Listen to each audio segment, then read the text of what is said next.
Everybody, thank you so much for coming. We're so excited to be able to continue what we had to drop off. Amongst all the other things we all had to interrupt, it was a lecture series, and it was right before Sam's turn. So it's so great to do it like this and to have Sam come back to us. I want to tell you just a few things about the great Samantha Fields, and then we'll get started. And I think knowing Sam, who is lots of things, but one of the things, incredibly professional. She has a perfect speech marked out, I heard, for 35 minutes, which leaves us plenty of time for questions afterwards. So please just leave questions as they come in the chat, and then Elizabeth will maybe gather them together. And yeah, I'll gather them, and we'll go through them in the order that we get them. And if you want to ask your question, I'll just call out people in the order, and you could ask your question. Or if not, I'll just read what you wrote in the chat. Exactly. And I just want to say, so this is, I'm presently the chair of the Visual and Media Art Department. It's a complete group effort, and actually nothing with these lectures or our series happens without Elizabeth Prager. So she really is the driving force. She makes it happen. So I thank you so much. I want to talk about Sam for a little bit, Samantha Fields. So she's been a force in the LA art world for a while. And I was thinking as I was putting my little few lines together, I would say, I mean, as equally as devoted as she is to her art and to speak about the issues in her artwork, she's equally committed to her teachings. She's a really devoted professor and beloved teacher. I know so many students that just the connection is lifelong. And so if you do have a chance, if you're interested to continue on, you want to go to CSUN, please take her classes or go there just to be in Sam's care.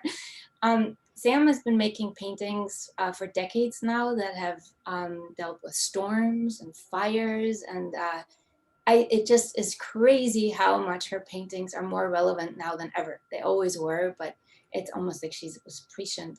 And it's crazy too, and people know it. And we have just a little while ago, she had a museum in Riverside at the Museum of Photography. She was the only one invited as a painter, but you can see that her paintings straddle so many media, but it's really the ideas behind it that just are so relevant and allow her to be in all of these worlds. Sam has had a long career. She was born in Cleveland, Ohio. She got her MFA from Cranbrook. She has shown nationally and internationally, lots of museum shows. She has also she received the prestigious COLA Award, very competitive. And presently she is represented by the San Francisco Gallery, Tradwick. And I'm going to turn it over to Sam, and we're so excited to have you. Thank you. Oh my goodness. Thank you, Alex. That was beautiful and lovely, and I am blushing. And I'm going to share my screen with you guys.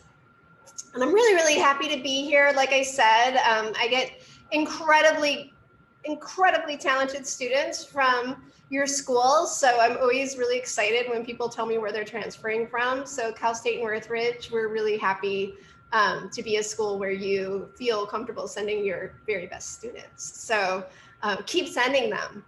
I am gonna see if I can make this full screen. Hold on, let me go to full screen. Okay, that's full screen, right? Okay, so I'm gonna stand because I feel weird lecturing sitting down. You know, like a holdover from the world that was. So I have to stand up when I teach. And I do have a script that I'll stick to because COVID brain, it's really hard. So I actually am trying to really keep these a little bit shorter so that we have more time to ask questions at the end. So thank you again for inviting me. This is me and my cat, Maggie.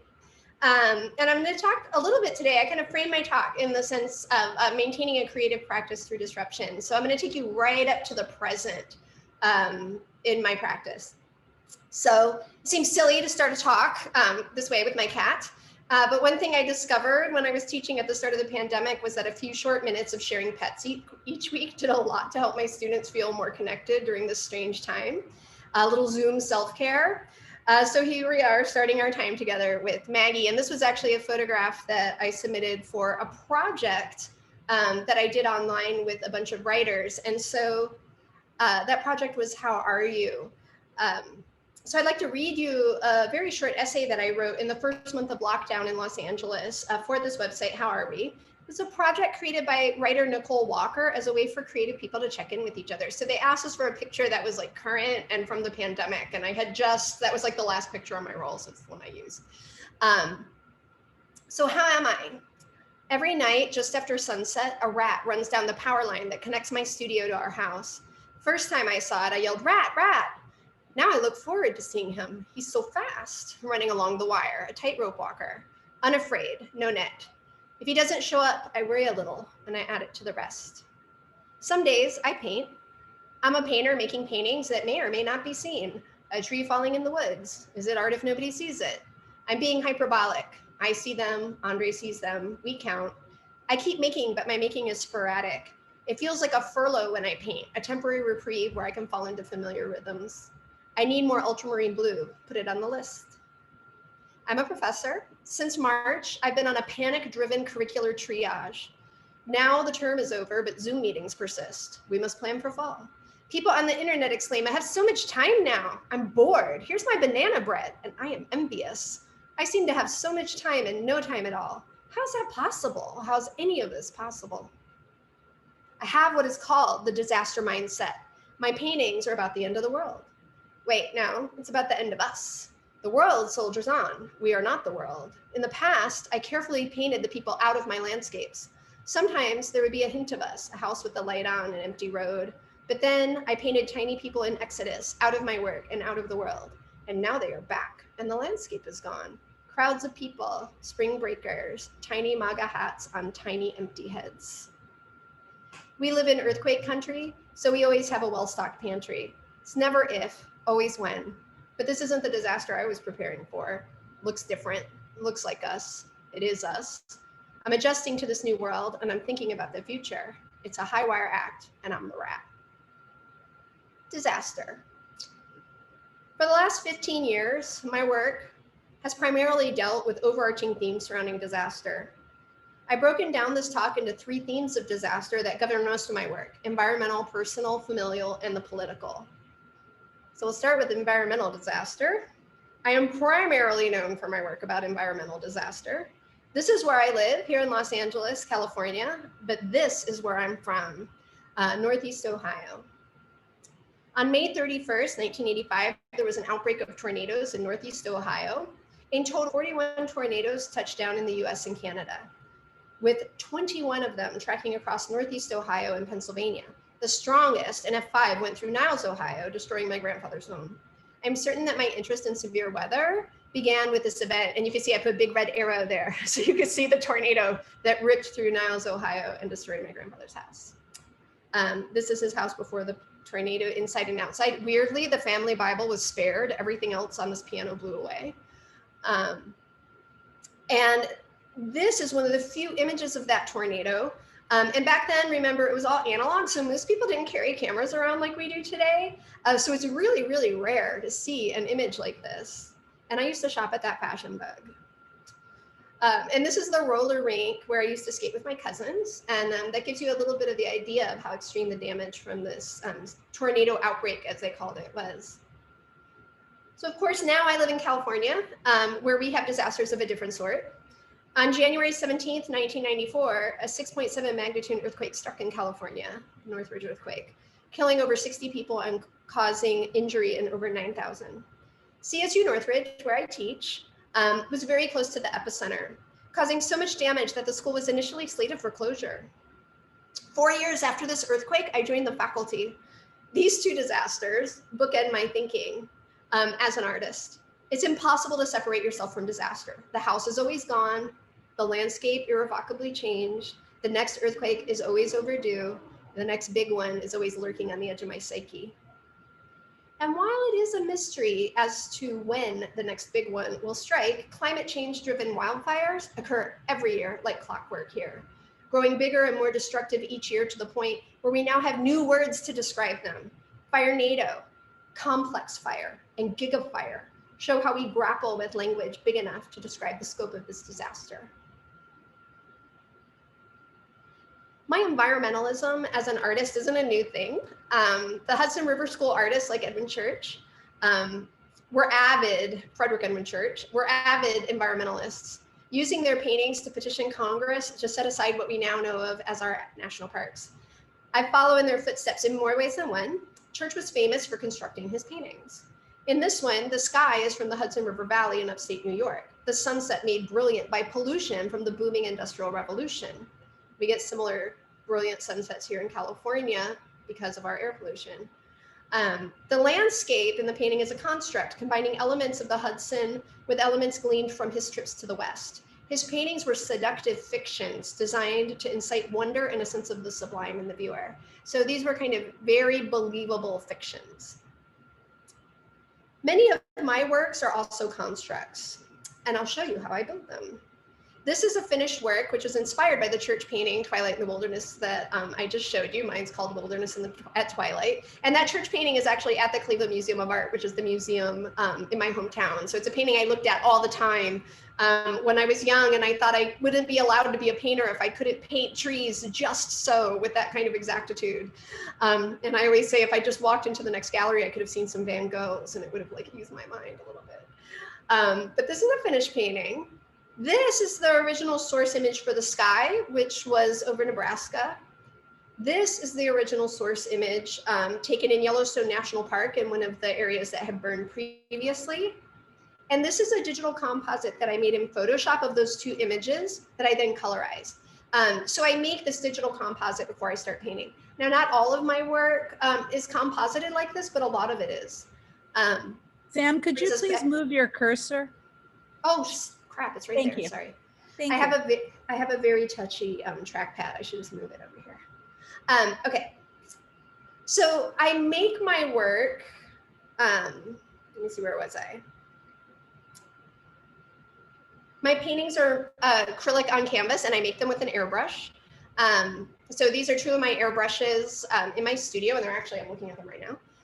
And I have a little time lapse I thought I would show you. Oh, that's why I needed that trackpad. This is me, let me play it. There we go. Okay, so while this is playing, I'll tell you what I'm doing. So I'm laying in here. So for this, I use a bigger airbrush. It's somewhere between an automotive gun and a detail gun. And Iwata calls it the baby. That's its actual name, which I love. So I call it like my baby. And I start most of my paintings with the baby. This time lapse is about 4 to 5 hours worth of painting. I like to do time lapses because when I do real-time video, it doesn't look like I'm doing anything because the mist that I use is micron thin. It's very, very thin, and it actually takes a bit of time to build up enough layers for it to look like I've actually done anything. So somehow it's like not too advanced. Okay, so here's another one. So this one is a close-up. So this is that same painting a little bit later when I'm doing the detail work with the small brush. So this is what this looks like. I actually did do a real-time video of this one, and I was like, there's nothing happening. And to talk about how the art world has changed, I made these videos as a virtual studio visit for this commission. This was a commission piece. And the studio visit was in my contract, but obviously because of COVID, we were not able to do that. So this is that painting finished. So this just went off to its new home. So this is probably the most recent thing I have. But I'm going to go back in time a little bit. And you can see the sunset is a connection to the church. Like this is one of those brilliant LA pollution sunsets. But I'm going to go back in time a little bit to the first body of work that I made about environmental disaster. This is from 2007. This was about severe weather in the form of storms. So I spent the summer of 2006 at a residency in Tornado Alley called Art Farm, photographing severe weather as source material for my work. So my work starts with photography, typically my own photographs, except for the most recent work, which I'll talk about at the end. So I do often take road trips in order to document the landscape. This was a mesocyclone in the Mojave. And one thing to remember as an artist, because all of you guys are students, is that the work comes from the work. You know, you always are like, oh, what am I going to do next? Well, if you look at what you're doing, you'll know what you're going to do next. On my way home from the storm chasing trip, I saw this. This was a wildfire in Utah, and it was really the first big wildfire that I had ever seen, and I didn't know what I was looking at, and I was completely floored by it, so I stopped and photographed it. And it became the basis for a body of work that followed about wildfires, and I would say that's probably the work for which I'm best known, is for the fire paintings. I made a lot of them. And so this is one of the more recent fire paintings. This is a theme that comes back in my work, called Another Death, in Another Week in the Death of America. These themes of catastrophe as witnessed in the landscape recur often in my work, much like they do in the environment itself. So as wildfires are a regular part of our seasonal shift, they tend to appear more often than any other kind of imagery. This is an important piece that leads into my current work. The fire burning in front of a roller coaster, or behind the roller coaster, conflates notions of fun with the looming apocalypse as a boy on his bike looks on. So this idea of like, are we entertaining ourselves to death? Here's the roller coaster. Here's a park that we go to and we pay a lot of money to in order to go have some fun. And meanwhile, here's this apocalyptic plume behind it. My advancer isn't working. So that piece, along with several others, are currently installed at the California Museum of Photography at the UC Art Blocks in Riverside, which Alex mentioned in her introduction. This work is still up. The show's extended for another year. You can't go see it because the museum is still closed, but the website has a nice virtual version of the show, and they're hoping to open again in time for people to be able to go and see it. And here's another installation shot. The paintings look a little overexposed here because they painted the walls charcoal gray, which made it really difficult to photograph the work. So I'm going to transition here into personal and familial disaster. This is from my sketchbook. I'm traveling back and forth to help my sick father, and I spend a lot of time on airplanes. I lived in Ohio for 24 years. I've lived in Los Angeles for 18 years. It's catching up. What I see through a viewfinder, through a lens, bounced off a mirror, a sensor, through misted glass. These frames and filters move my eye, my brain, further from the thing I see, shrouding, splintering, filtering, obfuscating, multiplying, blurring. It's neither here nor there, moving or fixed, a prism. So I am an avid sketchbooker. In 2015, my father fell ill and needed a transplant. So all of this work kind of arose from that as I was traveling back and forth from LA to Cleveland. I take lots of notes and I save every little scrap, all of which was included in Dreams of Another Time at the University Art Museum in Long Beach.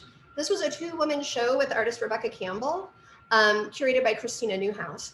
Christina, the curator, took a special interest in my ephemera. So students, hold on to everything, not just for your own studio process, but so that others can glean insight into your process. So you can see here are my notes. I have maps from fire chasing, color tests from the paintings, my notes, and my sketchbooks. And here's some install shots of that exhibition to give you a little bit of the sense of scale of some of these works. And you can see, you know, these look a little bit different from the storms and the fire paintings. They deal with a little bit of broken space, nocturnes, and highly filtered images. So this is the eponymous piece for the series, which was called Transplant. I was interested not just in my father's heart transplant, but in my status as a transplant in California, which is what people who are not from here are called. This series of work investigated the landscapes between home in Los Angeles and home in Cleveland. So in this piece, I'm in an airplane, looking at an airplane, through a camera lens, through a window streaked with de-icer. And as a result, the image is fractured and broken and highly dysfunctional. It's interesting to look at this now through the lens of COVID-19, where travel has become so restricted. So this image was, you can recognize the airplane in it when you look closely, like the little rows of windows. But you know, my father was dying. He didn't die, he's alive. He made it. So I always like to point that out because people start to wonder. But I remember thinking like, I'm gonna fly back to LA and I might not see him again. And even this powerful airplane is not gonna be powerful enough to get me there in time, right? It's a 5.5-hour flight. So I really wanted to portray how the drips coming down the windshield broke the image of the airplane. So throughout my father's illness, I documented the world around me so that I could show him what was going on outside the hospital. He was not allowed to leave his little white room that had no window to the outside. I wasn't consciously considering the photographs I shot during that time to be the basis for a body of work, but I've come to realize that as artists, we don't ever really turn off. This is a painting of my sister's home in Ohio. the place where I stay when I visit. Throughout this body of work, I revisit the same places during different times of day and different seasons of the year, as his illness was a prolonged illness. And so this piece is, when I made this, I was looking at the little children's plastic play set as a kind of stand-in for the child standing before the dark forest, right? It's like the entryway into the painting. And so here's a process shot with the source image in the upper left, and then the other two images are the work in process. So when I paint, I hold the photo in my hand as a reference and test the colors that I mix directly on the photograph. So the one on the right was a second image. These are both images of the exact same scene, one taken in winter through an icy windshield and one taken at night in the summertime. So this is the second painting of my sister's house during winter. Both of the images of her house were shot from my car while sitting in the driveway. This is a mundane moment of the everyday that enters my work again and again. Here you can see a bit of the process. I often look through things, windshields, the lens of my camera, different weather phenomena, as I referenced in that sketchbook entry. And all of these things serve as a sort of filter, creating a remove from the scene. I often say that artists are both inside and outside of events. We see things as people, but we also see things as artists, even very personal events. Like I find myself constantly looking at things through an artist's eyes, which are a little bit different than, say, for instance, through a daughter's eyes or a sister's eyes. And you can see here on the right, the windshield was covered with ice and it was also snowing, and I painted both of those things. And I painted every fleck individually. So you can see in the piece on the right that I had to make every little speck by hand. And so there it is finished. It looks like a snow globe. At the top of this lecture, I talked about where I live and where I'm from. These themes of home tend to recur in my work as well. What is home? When I'm traveling to Ohio, I say I'm going home. When I come back to LA, I'm also coming home. Home for me is a construct, just like the landscapes that I assemble. Here, LA is represented by the park by my house, Rio de Los Angeles. And of course, the omnipresent fires are present as seen by the ring of smoke around the sun, which is a phenomenon we see too often here. During that time, we also had an eclipse, which is an ancient portent of doom. So of course, I could not resist photographing the eclipse through our eclipse viewer and making a painting from that as well. So it's an eclipse on the left and a smoke ring on the right. So the transplant work was personal, right? Like that's a familial struggle, but it was also deeply political. Much of what I had to deal with at the time was my father's lack of health insurance. Family illness is personal, but when you have to battle the government to receive care, that's political.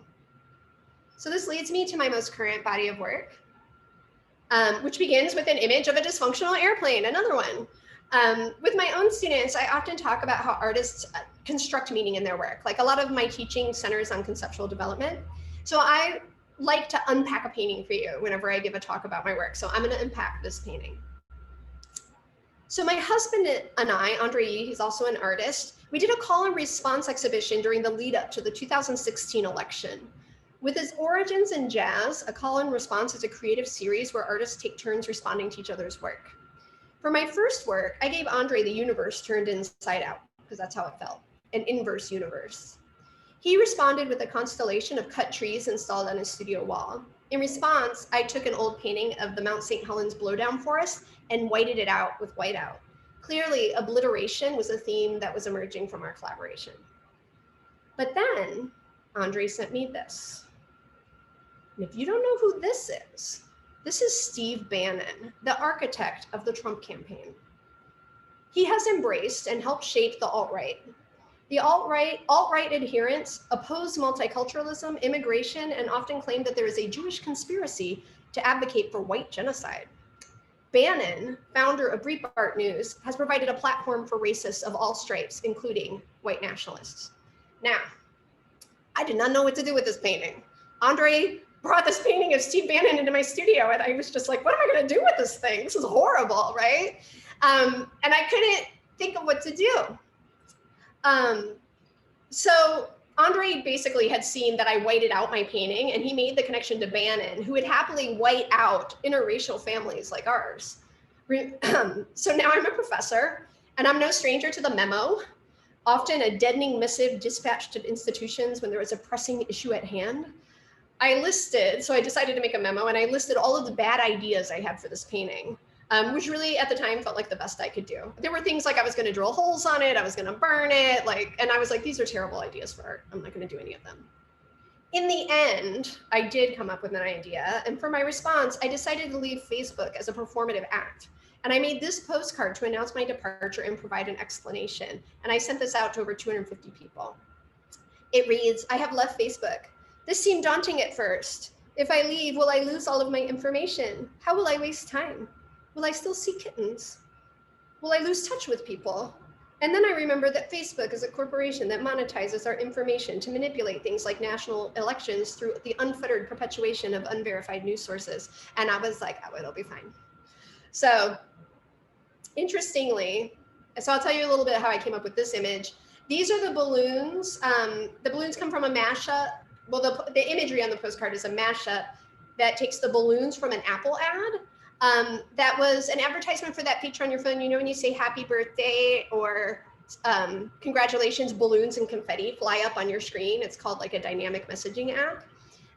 So I took these balloons and I combined them with this image of PSA 182, which was a passenger plane that collided with a Cessna over San Diego in 1978. I've often used the airplane as a metaphor in my work, and here it represents what I consider to be a nation in decline. So I have held on to that image of that flight since 1993. This is my sketchbook. When I saw it all those years ago, I saved it thinking I might eventually use it for a piece. When I was going through my sketchbooks, just cleaning out a drawer, I came across it again, and that's when I got the idea to make my response to the Stephen Bannon piece. So this idea of sketchbooking and saving everything you do, sometimes decades can go by before you figure out why you saved a certain image. So even more interesting, I sent the postcard to my friend Kimberly Dark, who is a all-around raconteur and storyteller, sociologist, author, poet. And she loved it and asked if she could use it for her book of poetry. And I said, of course. So when we were discussing the project, I told her more about the image and where it came from. Because I thought, you know, if you're going to put this on your book, you should know this is a real plane crash. This is a real event that happened. And it turns out that she witnessed this plane crash as a kid. She grew up in San Diego. So there was a certain kismet and a certain power to this image that just kind of kept coming back like through the decades, and now with this friend who had actually witnessed the event. So I decided I would just paint it, you know, because what else do you do when you don't know what to do? You know, if you're a painter, you make a painting. So I decided to paint it, and this looks nothing like my past work, you know, but it was 2016, the election had just happened. I didn't know what to do with myself, so I made this painting. And it really stuck with me, and this is it finished. And it really took me 4 years to finish this painting. I worked on a lot of other projects and a lot of other series of work, but this was the one that haunted me.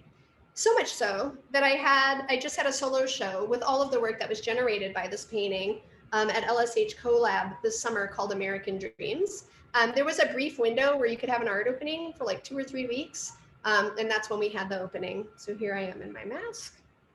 We even had a socially distanced art opening, and I drew a diagram so that everybody would know where I stood on the issue and that they would not be welcome in unless they were willing to observe all of the protocols. So I'm going to throw back to another body of work for a minute because you guys put this one on the poster called Halcyon from 2013. The word halcyon means a period of time in the past that is idyllically happy and peaceful. Like they say, it was the halcyon time, it was our salad days. So in this series, I was using celebratory fireworks as a metaphor for a perfect moment that is gone almost as soon as you realize it. You know, and fireworks are like that. You see it and you're like, ah, and then it's gone. So the theme of celebration actually takes a pretty dark turn in this newest work.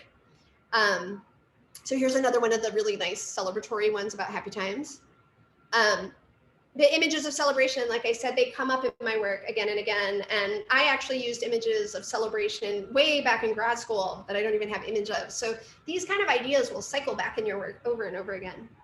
So the confetti and the balloons in this body of work, they're inspired by political conventions, confetti drops, and digital dynamic messaging on cell phones. So this is the GOP 2016 convention, and this is the DNC 2016 nominating convention. And you know, when you look at things like confetti drops and balloon drops, they look spectacular, but this creates so much pollution and waste. This stuff is terrible for the environment. you know, and it's all political theater. It's all a fiction. It's all a moment we want to believe is spectacular, but in the end, somebody has to sweep all this stuff up and put it in a landfill. And so even though my interest in this might not look as necessarily directly tied to my environmentalism, there is definitely that thread. So over the last 4 years, long years, I've thought long and hard about how we got where we're at right now. And it is complicated. It's the entire history of this nation. But I am old enough to remember 9/11 and how that event turned the discourse in this nation to one of fear and xenophobia that sadly seems to be reaching an apogee at this moment in time, a mere 3 weeks before a national election. So in this piece, A Clear Sunny Day, I take the ash cloud from the collapse of Tower 2 on 9/11 and pair it with the balloons and the confetti. In this series, my aim was to create works that displayed the same dissonance that I was feeling in the nation. We are deeply divided. While the alt-right celebrates, the assembled left is in revolt. So I really wanted to talk about, like, how could we be in the same place in the same time, seeing two completely different series of events? So harking back to transplant and the body of work I showed you just before this, this is my dad's house, and another driveway photograph of a house. And again, this is super mundane. So while the airplane is my metaphor for the America in decline, this image represents the death of the American dream. So my dad was a locomotive engineer, forced into early retirement because of his heart condition. It's like an all-around, you know, American transportation job. You know, and he was denied his health insurance, and it was a battle to get everything. He lost everything. You know, in the American dream, it's all anybody really wants, right? A home, transportation, safety, maybe even a little happiness. But this image is taken at night against the dark wood. I use the dark wood often in my work as a reference to fairy tales. The wood represents the unknown, the obstacle we must cross to come of age. And the looming death of a parent certainly counts as that. For this show, I also made 2 diptychs. In this one, we see 9/11 again. On the left is the plane crashing into Tower 2, combined with emergency bubble lights on the left. The image is pixelated, distorted by time, made abstract, much like the event itself. So, you know, this event has become a historical event, and historical events become abstracted so that they can be used as part of a narrative, right? And so I use pixelization as a way to talk about how time stretches meaning and changes meaning. And I painted a zombie, which surprised me more than anybody. But zombies, why it might seem kind of silly, that's a zombie on the left. It's the view from my house on the right of an oncoming storm. But zombies have been used as a reflection of social ills for a really long time. This is a screen grab on the left from The Night of the Living Dead, which is oft cited as a treatise on race relations in America. So in the film, if you haven't seen it, Ben, who's a Black protagonist, does everything right, and he survives the night, only to be shot on sight by the sheriff leading a posse the next morning. Ben survived the zombie apocalypse, but he could not survive morning in America. So, you know, some of these references are a little tangential, but they're definitely centering on current events. And of course, the view from my house is always me contemplating my role in society and my role in the issues that I'm commenting on, right? Because it's centered at my home, and I'm looking at the coming storm. So here we see the balloons making another appearance with a wildfire. And in many ways, I see the balloons as a stand-in for us, floating vacuously over the havoc we wreak. And in this most recent work, many of the themes that I've dealt with in the past have merged together. I've used themes of environmental, personal, and political disaster as a way to organize this talk for you, but in reality, they are innately connected. Lack of health insurance is a personal disaster, but it's also a political one. Climate change initially was a nonpartisan issue. Now it's a political battle. And losing your home in a fire or being unable to breathe due to thick blankets of smoke, there is nothing more personal than that. So in conclusion, I'd like to bring it full circle as I'm working again on storm paintings, the place where all of this started. So if you look behind me, you can see a little bit of what I'm working on now. And I suppose we will see where it goes. So I'd like to thank you, and I'm happy to take questions. And I can also show you around the studio if you'd like to see it. Please, yeah, that was amazing, Sam. What a great talk. We'd love to see your studio, and then I'll hand it over to Elizabeth and her Okay, I'm very proud of this trick that I can do. So I'm gonna try it out on you. So I tested this with Elizabeth, was really nice, and let me try it with her. So I have an app called Epic Cam, and it lets me switch my camera. Watch this. Oh my gosh, you're looking at the most boring part of my studio. It's my coat rack. Okay, so I'm gonna walk you around. And here are two paintings that are in progress. So these are, this was a massive, massive tornadic storm that I saw in Texas right before the pandemic. This was the last trip I took. So I shot all of these images from the balcony of my husband's parents' house in Dallas, Texas. And this storm actually produced a whole bunch of tornadoes. I photographed 4 of them. And these two paintings over here, I hope I'm not making you dizzy. See that little thing? That's a little tornado. So these are in progress. These are not finished. So you're getting to see stuff I never showed anybody. So here's another one where you can see the tornadoes dropping down. And here really is where I work. So this is my palette, and I have to have this noisy compressor to run the airbrushes. And here's my palette, which is really small right now because I just finished a body of work, so I used up all my paint. Here's my airbrush. These are my babies, my airbrushes. And then you can see the confetti still here. So I'm working on a new painting, and it'll have a little bit of that confetti in it. So one thing that is nice to know, which is hard to get on this, but this surface is a super smooth surface. It's like it's canvas stretched over panel with gesso on top, and I have it sanded so that it is like enamel almost. So the airbrush sits on it really nice. So you can see this is a pretty modest little studio. There's my workstation with my ring light so that I'm not a silhouette. And I'll come back over here and I'll switch my camera back. You know, since the pandemic started, I was like, how could I have people in my studio again? And so I figured out this little camera trick to use. So I'm happy to take some questions. Hi. Yeah, Hi. thank you. Hi, thank you.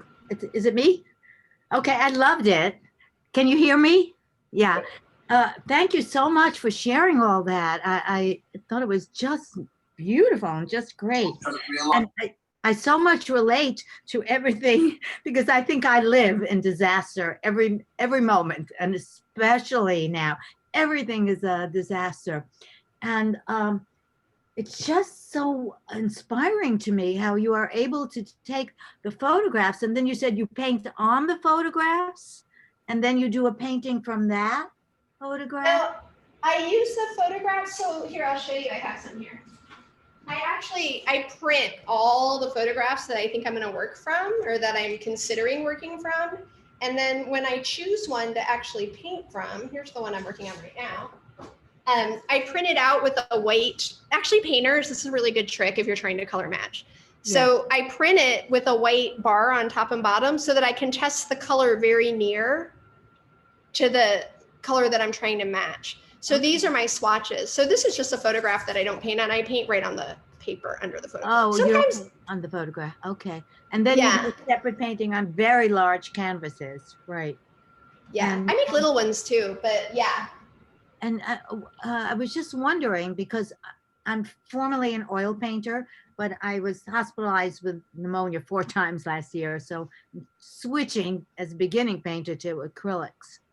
So I'm wondering why you choose to airbrush, because I'm having a hard time doing this in the beginning, the switch. Oh, it's a good question. And actually, I don't recommend the airbrush to anybody. It's a really terrible tool to work with. It's very finicky. I have to take it apart all the time and clean it all the time. And in order to paint, I have to wear a NIOSH respirator. Mm-hmm. So I wear one of these sometimes for 6 or 8 hours at a time.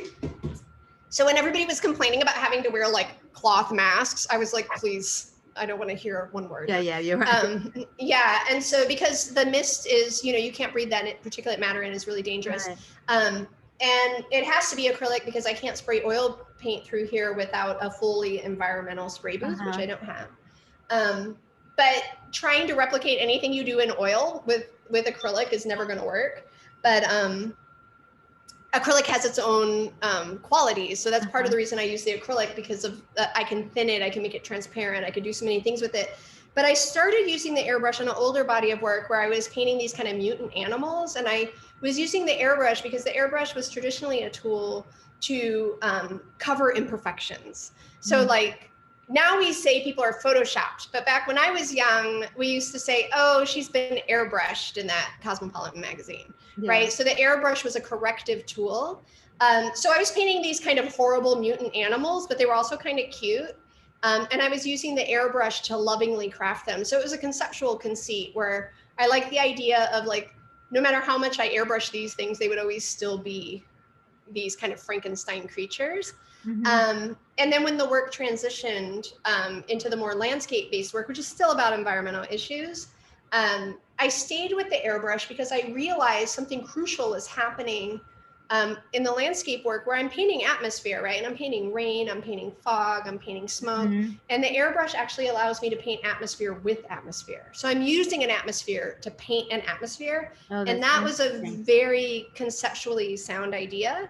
And then the other reason was because, you know, the kind of paintings I make, like especially the landscapes, less so the airplanes and the political stuff, it's very romantic, very Hudson River School, right? Those are lush, seductive oil paintings. And I love that kind of painting, which is why I'm always jealous of Alex, because she's got that lush, like super sexy oil paint in her paintings. And I don't work that way, but I love that kind of painting. So the airbrush actually allows me to step away from that romanticism a little bit, and the paintings are made at a little bit of a colder, more intellectual remove, because I actually remove my hand from the work. Like I don't touch my paintings when I'm making them. Like that's weird to think about, right? A painter who doesn't touch her work. I mean, I dust it, but when I'm making it, you know, when I'm teaching beginning painting, students are like, I want to put my fingers in it and all this stuff. And I'm like, oh yeah, I'm like 3 feet away from my painting when I'm working. So those are the reasons. There's a lot of different reasons. I mean, believe me, if there was some other way to make this work, I probably would, because the airbrush is such a pain. Yeah. Well, it's just very beautiful. Thank you so much. And we have a next question from Trey.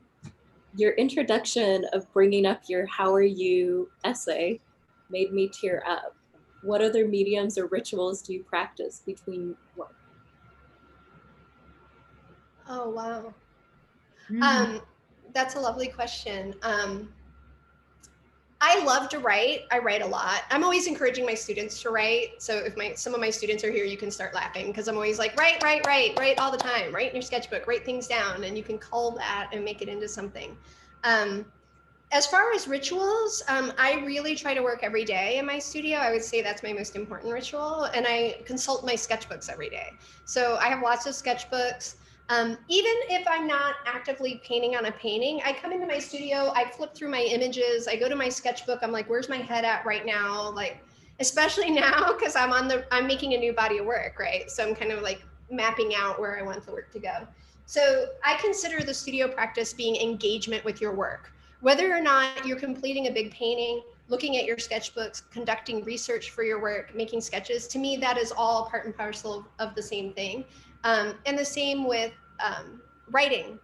So I was really flattered to be asked to be part of that, because that site is full of a bunch of brilliant writers. And I know Nicole, and she's brilliant. And so I thought, my goodness, like, I'm just a painter. Am I like allowed to hold court with these people who I consider to be much more adept than I am? So it was really nice to be included with them. But yeah, I write. I don't publish a lot of my writing, though, honestly. That was a really rare thing for me to do. Thanks, Sam. Also, we have another question. We have a lot of questions, actually. So Lovepreet asks, do you get overwhelmed with the heaviness of your work? And if so, how do you cope? Oh, with the content, right? Because it's some pretty heavy content. You know, it's a really funny thing, and I've actually been asked that question before, because I have a fairly sunny demeanor.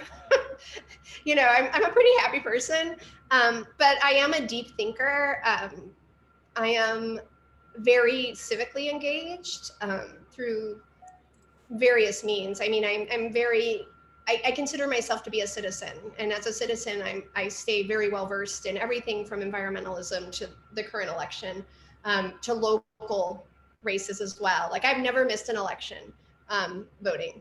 And I deal with the heaviness. I don't know.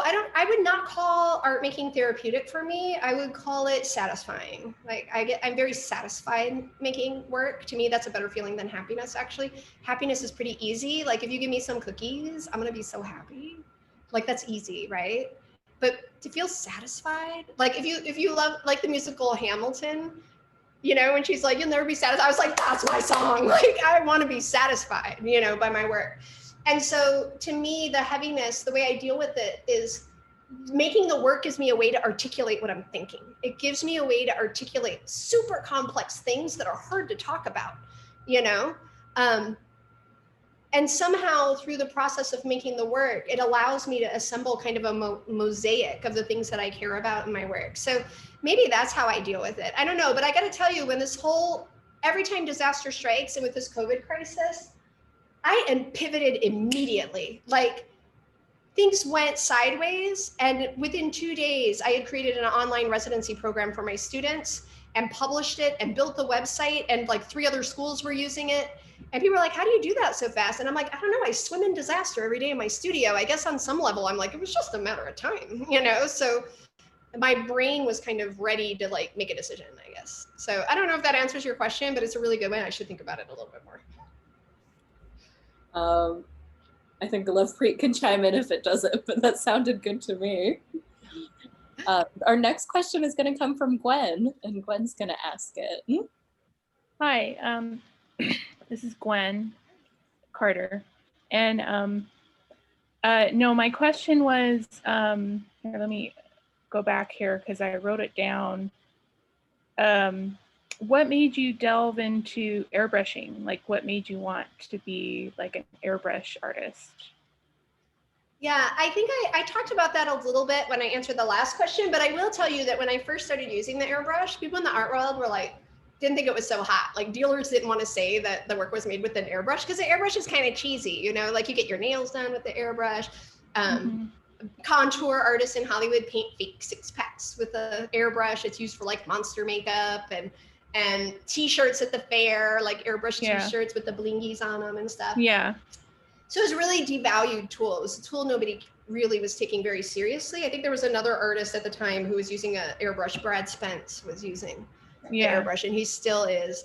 And I remember like sometimes I would work with people and they're like, well, can we just say it's acrylic on canvas? Yeah. They don't want to say and I was like, no, I embrace that it's this weird tool, and it's a part of the conceptual framework for why I'm using it is because it's an airbrush. So I stuck with it because conceptually it made so much sense to me. Now, as far as the meticulous, that's practice.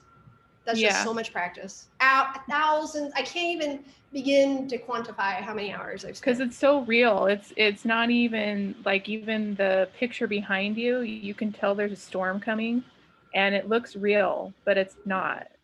And then the lightning is very visual, and it's also, I can feel the sense of the energy coming from the sky. So there's a lot of realism there, which I wouldn't be able to deal with because I'm like a different artist, but I have to say it's very good, and I commend you for your work. You're very good. Thank you. You're That's welcome. very kind. Painting things like bolts of lightning is very hard because I have to do it in one go and I can't mess up. So I have to start and have to be like, and do it. And if I mess up, I have to repaint the whole thing and then do it again. So, which I do all the time. So I don't always get it on the first try. Don't tell. Oh, no problem. Okay. Thank you. Cool, thank you. And then our next question is from Laurel. Laurel, do you want to ask it? Or if not, I could go ahead and read it. Sure, I can, but I actually asked a question earlier that I think you largely answered. It was really about the airbrush and about your transition, because I remember when you did paint with pre-airbrush, and then the transition happened, and you kind of explained the conceptual framework as to why it's so necessary and useful. And so I had written 2 questions. I'm just going to ask kind of the second. The first one, the only part that didn't get answered was, can you talk a little bit about students possibly talking about the relationship conceptually between their materiality and their work and their conceptual framework for their work. But then the other question I was asking, and again, you partially answered it, I love it, but I wanted you to go a little bit more deeply into your artist residency specifics, because I was so impressed when I read about it last spring, and I would love for my students to hear a little bit more. Oh, sure. And of course, any of you here are welcome to use the SIP art model, and I'll include your students' work on the site and give you access to our Padlet so you can put student work up. So the materiality and the conceptual question, that's a really good one because, you know, I teach painting. I'm the head of painting at Cal State Northridge, but I am constantly talking people out of making paintings. And I'm kind of like, if I can talk you out of making a painting, you shouldn't have been making that painting. You should have been doing something else, right? So I'm like, is this better as a photograph? Is this better as a video? Like, what medium is the best medium to express your idea? And so at CSUN, we have a really interdisciplinary approach in our department. And it's interesting because I'm pretty much, you know, I'm a painter who makes landscape paintings that look super traditional at first glance, but there's a lot of conceptual underpinning to it. So I do consider myself to be a more conceptual artist. But I will always ask my students the question, like, okay, you're working with oil paint. What does that mean? What's the tradition of oil paint? Where does it come from? How has oil painting changed over the course of time? You know, and start to dig into that. If you're painting portraits, let's talk about portraiture. Let's talk about portraiture in many cultures and how the human face has been represented. And so those kinds of historical ideas and material ideas, I always weave into my teaching because it's definitely a part of my own practice. And the residency, basically the residency is because my classes, and Elizabeth and I were talking a little bit about this, my online classes at CSUN are considered, we're like making up words now, like Gigafire, but I'm in, wait, let me see, I have to think about it for a minute. I am an asynchronous intermittent course, which means that all of the content is on Canvas. We use Canvas. So all the content's there, everything's there that the students need. But we have intermittent meetings. So we don't meet all the time, but we will meet for critiques, or we'll meet for a talk or an artist talk like this, or we'll meet for one-on-one meetings. I do a lot of one-on-ones with my students. So I decided that I would reframe that whole process as an artist residency, because when this whole thing started, and I actually have a whole SIP art talk that I do too, I was like, what am I gonna do with my students? Like, it happened and I was like, what am I gonna do with my students? What am I gonna do with my students? I didn't sleep for like 3 days. Like, what am I gonna do with my students? And I was like, you know, we had just been studying artist residencies and my students were preparing to apply to residencies in the graduate program. And I was like, a residency, you apply for it, you go somewhere remote, you stay all by yourself, you don't see anybody, you don't go anywhere, you focus only on your work. That sounds a little bit like what we're doing, sheltering in place, but without the pandemic, right? Without the stress of the pandemic. So I wrote that residency program to try to give my students a way to reframe this catastrophe for themselves. Because it was so overwhelming at first and people were so stressed out. And I was like, what if I could give my students a way to think about what they're doing in a different way, right? Like, what if we can think about this as a residency? It's temporary, it's not gonna be forever, but while we're here, we're gonna think about it in these terms. So that was really the conceptual underpinning for running the SIP art the way I do. And I really thought it would only be like a month or two when I wrote it. So the name is super dumb, SIP art. I mean, say it 10 times fast. SIP art is an acronym for the self-isolation pandemic artist residency program. That's the name. I don't know that I think it's lame, but I would love the link again. I'm sure I have it somewhere, but I would love to be able to share that with my students. And thank you so much. You're welcome. And I'll send all of it to you. I will happily do that. And I'll put the website in the chat. Fabulous, thanks. And our next question comes from Lewis White. So Lewis asks, a theme for me lately has been self-editing. How do you decide as an artist how to edit or not edit a truth in your work, especially with anything political? Oh, yeah, that's a really good one. And, you know, that's a question that comes up when you give an artist talk like this, because it's like, I would say my work has always been political. So I have always talked about genetic mutation. I have always talked about environmentalism. I've always talked about climate change in my work. really straightforwardly with all of my audiences, because I always look at my artist talks as a way to also start to educate people. So when I talk about the firework, I actually bring all the statistics and I'm like, here's what it is. Like, this is what's happening in the numbers. This is the state. This is the acreage. This is the money. This is the deaths. This is the real thing, right? With this most recent work, it becomes difficult because it's like, as a professor, part of my job is to make sure that I embrace every student in my classroom, no matter what their views are, right? But there does come a time where we have to draw a line. And that line has been drawn for me. So I talk about these things now when I talk about my work, because it's important. You know, like, we look at history and we look at things that have gone badly in other countries and we think it will never happen here, right? So I talk about it now, and if people don't like it, that is actually not my problem. So if it makes people a little uncomfortable, I'm fine with that, because as I say to my students, if you feel uncomfortable about anything I said, then that might mean you are learning something new and you should think about it a little bit. So I embrace that. And yeah, I've felt like a little bit of a political artist in sheep's clothing, but now I feel like maybe I lost the sheep's clothing a little bit. I hope that answers your question. And don't censor yourself, by the way. I tell my students that all the time. Don't do it. If somebody doesn't like the content that you're dealing with, one more time, not your problem, right? Like, you have to be able to accept a critique and be able to contextualize your work and be able to historically place your work and do all of those things that you do as a student. But your content is your content because it's your work, you know? So if you're feeling that, or you think it's people aren't going to like it or whatever, it doesn't. I always think that doesn't really matter that much. And I also always tell my students, it doesn't matter if I like your work. So students are always like, do you like it? And I'm like, irrelevant. I'm here to help you be a better artist. It doesn't matter if I like your work or not, you know? So I think if we take that out of the equation sometimes and we just talk about the work, that makes it a little bit easier. It's not personal ever. It's always about the work. Thank you. You're welcome. Nice. I think I'm going to use that. Doesn't matter if I like your work. It really doesn't. I'm like, what? You want to please me? You're going to graduate. You're not going to be in my class anymore. So what was that for? What, you pleased me? By the way, I can't be pleased. So that's also something, because I don't like anything. You know, I have like really specific tastes, but those tastes are wildly irrelevant to being a teacher. So, and I had those kind of teachers who were like, make work like mine. And I hated that. So I refused to do that. Our next question comes from Christian. Are you planning on making any work from the current fires that California has dealt with? Yeah, I actually do have some new imagery from the Apple fire and some from the Bobcat fire that I'm going to be working on.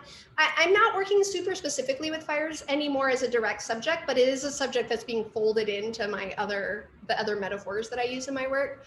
One thing though, back when I started doing the firework, it was actually possible for me to listen to a scanner and drive out to where the fire was and get myself onto the perimeter, usually with the wind at my back, right? So I'd always be on the side of the fire where the fire's moving away from me, right? So if the wind's blowing that way, I'm over here. And I would always listen to the firefighters. I would always see them there. There's a lot of amateur photographers in the firefighter ranks, and they would always tell me, like, go around the bend over here, that's a good view. So I would do that. And now what's happening, these new fires, starting probably, I think a couple years ago, maybe with the Atlas Peak fire and the big Malibu fire that burned all the way to the ocean, you can't go anymore and photograph these fires. Like, I do not go out to seek fires anymore. First of all, they move too fast. They're moving faster than people can evacuate. People need to evacuate. You cannot get in their way. So I do not want to be someone in someone else's way. And they're just too dangerous. Like, these fires are not the same fires that I started photographing. They're just not the same animal at all. So the only time I photograph them now is if I'm in their path, which sadly, that's like all of us, right? So when something's burning near my house, or if I'm driving somewhere and I see it, or if I'm coming home from work and I see it, I'll photograph it, but I will never put myself in an evacuation route or get in the way, because these are just a different animal. So that's a really good question, because I can't document them the way that I did before. You know, it's just not possible. Thank you. I've been phased out by climate change. Like, I can't even make that work anymore. Wow, yeah. We have another question from Trey, who asked a question earlier. Trey asks, can you talk a little bit more about your experience at Cranbrook? Oh, sure. Yeah, I love Cranbrook. I went to I'll tell you how I chose my graduate school, how I went to Cranbrook. So Cranbrook, first of all, is an interesting school. It doesn't have grades and it doesn't have classes. So at Cranbrook, you get a studio, you're expected to work 40 hours a week, and you have reviews twice a year. And all the faculty come and look at your work and critique you, and then they have a meeting and decide if you're allowed to stay. And they do kick people out. So if you're not like working, you're gone. Yeah, it's pretty intense. No grades. Everybody's just enrolled in 15 units out the gate, and you either stay or you don't stay. So you definitely see being there as privilege and an honor. And I have never been amongst people who worked as hard in my entire life. You know, like grades, I will tell you a secret. I am a teacher, but I actually really don't believe in grades. My friend Ron says that I'm an academic libertarian. Because to me, it's about the work. You know, the work's the work. And sometimes in a 15-week semester, the best work comes at the end of the semester. Because I teach conceptual development. Sometimes it comes in the middle. You know, I don't think it's fair to quantify that, you know? So I grade my students based on what they do over the entire arc of a semester. I have things that have points throughout the semester so students can keep track of themselves, but my real evaluation comes at the end of the semester when I look at that final portfolio. So Cranbrook, for me, was a great experience, and I chose it because Bev Fishman, who's the head of the program there, well, she just retired, she's not the head anymore. She was the then head. She came to my undergraduate program to give an artist talk. And I had very good teachers at the Cleveland Institute of Art, but they were all white men. And I didn't have any women as mentors. And that was a real problem, you know, as a woman. And I was making work that had some feminist content, and nobody could talk to me about it. And I remember one of my teachers were famous. Like Julian Stanzak was one of my teachers. He's like the founder of Op Art. He actually said to me, he's like, I don't care about your stories. You know, and I was like, that's actually what my work's about. So I don't know how I'm supposed to talk to you anymore, you know? And he would talk to me about color. So I actually did learn a lot about color from him. So I always tell my students now, if you have a teacher who doesn't quite get your work, learn what you can from them. So I'm an excellent colorist, and I learned that from him. I never talked about my content with him. I only talked about color, but I am a really good colorist now. So you take what you can from the people you work with. But when you go to grad school, you really want to pick a mentor that you want to work with. So when Bev came, she was the first woman I'd had a full critique with. And that woman came into my studio, and I don't know if any of you know Bev Fishman or have met Bev Fishman or have seen Bev Fishman talk, but Bev Fishman gave this incredible lecture that blew my mind. And then I went to my studio and I got to do a studio visit with her, even though I was only a 4th-year student. It was a 5-year program. And I remember Ken Dingwall, who was the head of the department at the time, he was this very dignified Scottish man, minimalist painter. And he brought her up to my studio, and she stopped and she looked at him and she said, she had a really thick Philly accent. And she's like, I'm not saying another word until I get 2 Diet Cokes. And then, oh no, it was Diet Pepsis at the time, 2 Diet Pepsis. And then she sat down and she said, I'm not speaking until the Pepsis come. And I'm like sitting there terrified. I'm a student, I'm sitting there like awkwardly. And I was on the 4th floor. So Ken had to go all the way downstairs to the vending machine to get these Pepsis, and then ride the elevator all the way back up to the 4th floor and then give her the Pepsis. And then and she just sat there. And then he brought the Pepsis, and she bossed him around like he was her like housekeeper. It was amazing. I'd never seen a woman do that before. I was like, wow, like he's the boss and you just told him what to do. And so she opens one Pepsi, she drinks the whole thing, she just slams it. I'm like, wow. And then she opens the second one and sets it down so it's like on deck. And then she starts critiquing. She drinks it and she just starts going. And that entire time that I was sitting there in awkward silence where I felt so uncomfortable, she was looking at my work and formulating everything that she wanted to say and thinking about the work and thinking about what it meant. And she just started unspooling this incredible critique. And I had never had a critique like this. And I'm writing, and I still have the page of notes from that critique. And I knew right then, I was like, that's a woman I want to go work with. I want to work with her. So 2 years later, I applied and I got in because she remembered me. And I remember when I got into Cranbrook and I told all my quite dignified European professors that I was going to Cranbrook. I remember one of them actually said, you mean you're going to study with that woman? And I was like, that's right. That woman. I don't want to be just like her. And so that's why I went to Cranbrook, and she was my mentor. And she seems like a real hard ass, but such a incredibly nurturing mentor at the same time. Like she pushed us really hard. Her standards were up here, but if you had a problem, she would like make you a sandwich. So, you know, it was like sandwich. I mean, you make a sandwich for someone, that's an act of love. So I loved it there because I really could work at my own pace and the critiques were super intense. I met my husband there. I married a Cranbroker. I hang with a bunch of Cranbrokers because, you know, it's a weird kind of school and there aren't a lot of schools like that. And there aren't a lot of people who have that kind of experience. So we kind of tend to stick together for that reason. So it's a great place. If you have an opportunity to go there, I recommend it, although it's quite expensive now. So go if they give you money. That's what I tell my own students. Good mention. And then we have another question. So was there a specific point in your life that you realized that painting was your voice and what you wanted to say was best heard in this medium and confidently follow that? You said you love to write as well as encourage your students to write. I think all artists probably dabble in different types of expression, but I'm always so curious about when someone discovers what their language is and they are able to successfully go in that direction and establish their life's work. Right. Yeah, that's a good question. Wow, you guys have like the best question. I also have to say this is the best attended Zoom event that I've been to since the pandemic began. So like kudos to you guys and for having such a good community of people who show up. Like I'm so impressed. I don't know what you're doing, but like I need to like make that happen on my campus. So you guys are amazing. I always drew, always. I always liked painting and I painted, but I did everything. Like in undergrad, I did, we had what was called a cluster program. So you had to learn all the mediums. So I learned photography, I learned how to weld, I learned how to cast, I learned woodworking, I learned printmaking, I learned painting, I was in drawing and illustration and all of that stuff. Like art history, I took a minor in literature. I took a double minor in literature and art history. Because I like academics and I went to an art school and there were only 2 academics. So I took all of them. So I tell my students now, if you're intellectually voracious, you might want to consider a university as opposed to an art school because you can actually go take classes in other areas, which I wish I had been able to do.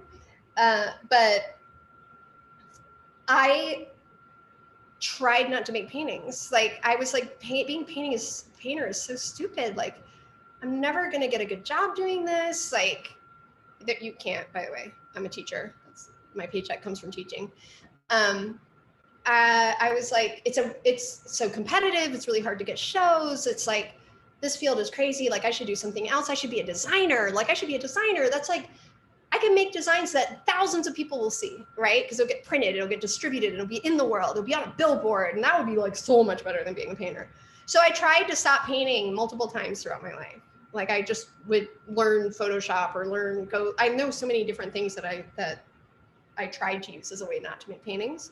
But in the end, I always came back to making paintings because I couldn't not make a painting. And so the only way I know to answer that question is to tell you that I can't not make a painting. Like I can't not do it. So I always tell people, like, if you think you might be a painter, try stopping. And if you can, think about other things. But I can't stop. Like I always come back to it. So I don't know. There was no point in my life though where I decided it was painting. It was like a slow rolling revelation of me like fighting with painting and then painting winning every time. So now I'm in full acceptance. I'm like, I'm a painter. Like that's what I do. Like I don't fight it anymore. Yeah, I love that. We have 2 more questions. So, and then we'll wrap it up. So our second to last question is, how long did it take you to draw the 2 drawings behind you? Oh, well, I don't draw. I don't draw at all in the work. They're airbrushed, yeah, right? They're airbrushed, yeah. Did it take you to airbrush the paintings is I think what they were trying to ask. Oh, okay. Well, because sometimes people think I draw. Like I draw it all very detailed and then I paint on top, which I do not do. I work straight onto the canvas. I think you can see in that first time lapse. I go right in with the paint. I don't make any preparatory drawings. I don't grid the painting. I don't project it. I don't do any shortcuts. And I actually love shortcuts. I think you should use them. For me, the shortcut takes longer than just doing it freehand. So I just use the method that's most efficient for me. And my dad is a bit of an autodidact, so I think I might have gotten a little bit from that. My dad can draw anything he sees with like perfect accuracy. Like it's freaky. Like he's not an artist, he's a locomotive engineer, retired. But he used to draw locomotives for me in excruciating detail, perfectly. And he would bring them home. And so I think I have a little bit of that. Like I can look at an image and I can reproduce it. And it's actually not hard for me. It's the easiest thing I do in my life. Hard things are like taxes and paperwork. Like that's hard, but painting, easy. These, I would say that one is about 3 weeks worth of work so far. And that one is about 9 days worth of work so far. Yeah. And you know, it's a bit of a myth to think that X amount of paintings takes X amount of times, because sometimes I'll make a really big painting and I'll knock that sucker out in 3 days because everything goes right. You know, you make a painting and you're in it and it's like, you can't do anything wrong and you feel so powerful and you're like, God, I mixed that weird blue perfectly the first time. And it's like, when you feel like that and you're in flow, don't stop working, right? So I've actually budgeted sometimes for really big paintings, like 6 weeks or 8 weeks, and I finish it in 3 or 4 days. And then other times it's like a smaller painting and I'm like, oh, I'll finish this in a week, and it's like months. So, you know, you don't know how long it's going to take to make something, you know, but when you do get flow, you should stay there as long as possible. Wise words. And then our final question, any comments about what to do, how to act when a student or an artist is working on an idea and then come across an already finished work that looks like / communicates the same idea? I'm working on a series of drawings that look like your transplant work, which I hadn't seen before tonight. Oh, this is why Trey has so many questions. I see you laughing, Trey. That room is dark, but it's not that dark. Okay, you know what? You just keep working, because eventually you're going to move past any similarities. Like anything you're doing that looks, pretty much everything's been done, by the way. Like I'm not inventing anything new. You're not inviting anything new. But your voice is a voice that has never been heard before, right? So whatever you do, as long as you keep working on that idea, you're eventually going to individuate. That's what I tell students. Like you will individuate through any sort of influences or similarities with other artists. The key is to know enough about contemporary and historical art so that you understand what that is when you see it, so that you're not accidentally recreating work that's already been done. I can't tell you how many people come to see me during my office hours back when I was able to like sit in my office. And they bring their paintings for like a review because they want to get in the grad program. And they bring me like some Jackson Pollock looking paintings, right? Like it's like a drizzle painting. And they're like, I made this painting. And I'm like, so Jackson Pollock, which thoughts on that? And they're like, well, mine are better. And I'm like, they really aren't. I hate to break it to you, but if you keep doing this, nobody's going to let you into a graduate program. And people get really mad at me when I say that. But, you know, I'm honest and I will never lie to somebody. So when someone comes with work like that, and I'm like, if you can't give me a reason why you're making this painting aside from I'm better than Jackson Pollock, like, I'm sorry, like, denied, right? So, and you know, it's funny because when I was a student, I was making these paintings. I don't have any images of them because they're all on slides. And I was making these angry little girls, like they were little girls in Mary Jane shoes with like frilly dresses. And they were so angry and they were like sticking their tongues out and they had like nails and knives and they just wanted to like, you know, wreak havoc, like little punk rock girls. And I was making this work and then someone showed me the work of Kim Dingle and Kim Dingle's paintings. And I was devastated. Like I saw those, they were the same. Mine were more graphic and hers were more painterly, but I was just like, oh shit, like I can't make these anymore. And I actually stopped making those particular images because they were exactly the same. Aside from the medium, I was working in acrylic and I was like, I just got to step away from that. I can't deal with that. So I did step away from it. But then 20 years later, I ended up showing it at a gallery, at the same gallery as Kim Dingle. So we were both in the same stable and I met her, we're friends now. I told her the story. I was like, you destroyed me when I was a student. She, of course, she's just like, oh, you should have kept making them. They would have been great. They could have fought with mine. You know, like she's like a character all into herself. So, you know, every individual has to make their own choice. But I really do believe that you're a student. The work is going to change so much month to month, week to week, that I would not worry too much about it. Just be aware of it and be like, oh shit, somebody already did this. I can't talk about this in exactly that way, but I'm just going to keep pushing forward with my idea. It happens all the time, by the way. You're not alone. It happens to everybody at least once in their career. Oh yeah, right? definitely. It's devastating. It is a little heartbreaking the first time. It's like, wait. Oh, but then you get used to it. Gosh, thank you so much, Samantha. This was wonderful. It was incredible. Everybody, thank you for those were great questions, and you were amazing, so generous. It was really a fantastic talk. Thank you. I'm so happy to be here, and I'm so honored to be asked because I have so much respect for all of you at LA City, and it's just a real honor. So thank you for inviting me. I appreciate it. What a pleasure. Yay. Woo! Yay. Thank you. One last thing, do you want to invite people? Do you have a next, besides the show in Riverside, is there something else that you want people to keep in their sight? Oh, coming up? yes. I actually, is there someone I should send some links to? Because I can send some links that can go out to the people that were here.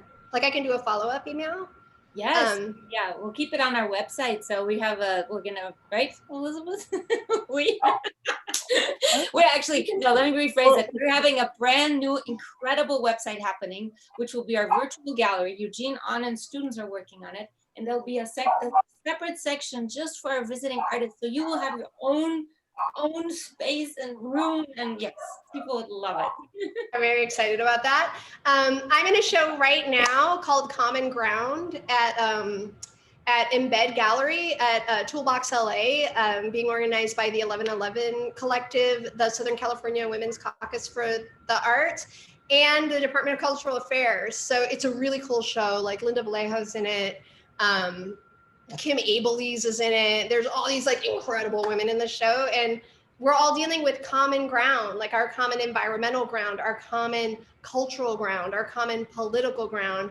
And so it's a lot of the things that I was talking about tonight are themes in that show. And nobody's more organized than the Southern California Caucus for Women in the Arts. They're amazing, and they have some really cool talks coming up. So I'll send you the link, and if you guys like artist talks, they're doing panels and they're really, really good. So I'll send that on, and that's right now, and you can see the whole show virtually online. Yay. Cool. Awesome. Thank you. Yeah.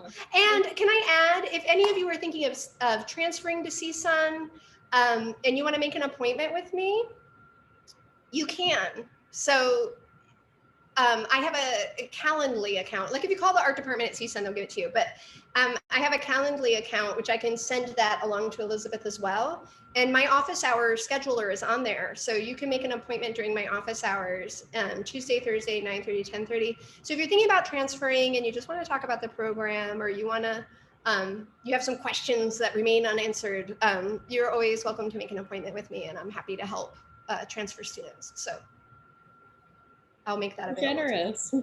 Yeah. Oh my God. Transfer students the students we get from the JCs are like the best students.